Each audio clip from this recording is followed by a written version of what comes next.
side of things, Chris Middleton, we've talked about playing over 20.5 points in game number 1. I think you come back to it here in game number 2. The usage is there. He scored 27 points. He's now gone over that number in 9 of 10 games, and more importantly, over that number in 5 of 6 postseason matchups with the Miami Heat.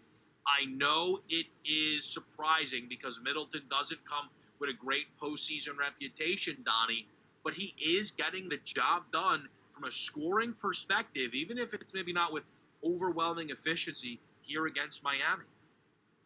Yeah, secondary options, I think, is what we look at when we're trying to get some value on taking some of these prop bets, because we know Giannis is the guy. He's Batman. You want to stop Batman and force the rest of the team to beat you. So it's a decent prop option to look at, because if you're anticipating the top guy getting most of the attention, which Giannis does, you want to get that feeder guy that's going to be able to get the simple buckets and go, second, third quarter, heat up 10 points in a quarter. Next thing you know, you're on your way. But also take a look at what we do at night as well on In-Play Sports Tonight. When we're trying to see which way some of these totals might go, this is one of those looks, Kevin, where the tip is going to be at 222.5.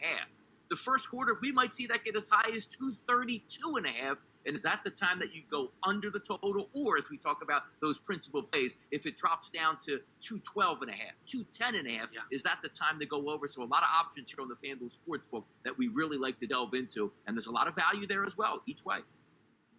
Undoubtedly, one more prop comes straight from the desk of the prop queen herself, Ariel Epstein. Jimmy Butler, over 31.5 points plus rebounds. All of the breakdown that Ariel did for this was excellent. I'm sure, will be breaking it down on the morning after. Why I will tell you to come back to this number. It lost in game 1. Jimmy Butler was 4 of 22. That, I will live with that usage. I think Jimmy bounces back in a big way.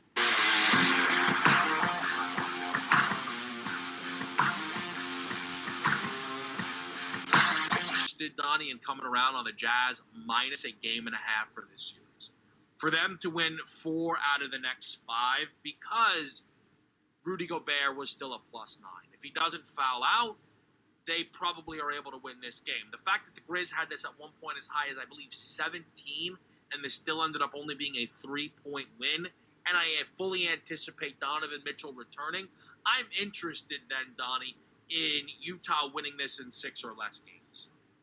And it makes sense, too, because if you think Utah's going to win the series, the price is what you want to pay for it, so to speak. Minus 325, that's fine if you want to lay that down. But you're talking, more intricacies here of betting them in a certain game, minus 1.5 for the series itself. You're going to get that at a much lower price. But you're right. It's amazing when you sit out game 1 because of an ankle injury, how quickly that ankle heals up for game 2. Because what would have happened here, Kevin, if we looked at a Utah Jazz 15-point win in game 1 here? Maybe that ankle, they say, let's do right here and sit this kid out and let him go maybe in game 3, because we should be able to take game 2 as well, and we'll let him get healthy. Almost like the LeBron take that we had. Hey, the Lakers are going to get in the playoffs no matter what. It just matters if LeBron is healthy. You don't have that anymore now. Even though you are still heavily favored in this series, there's a little bit of panic that goes and says, hey, let's get that ankle on the court. And even from the player himself, he sees his team losing without him on the court, a big part of that arsenal. He's going to want to come back for game 2 here. I look for a big effort. As I said, first half, maybe principal play here as we take a look at the Utah Jazz.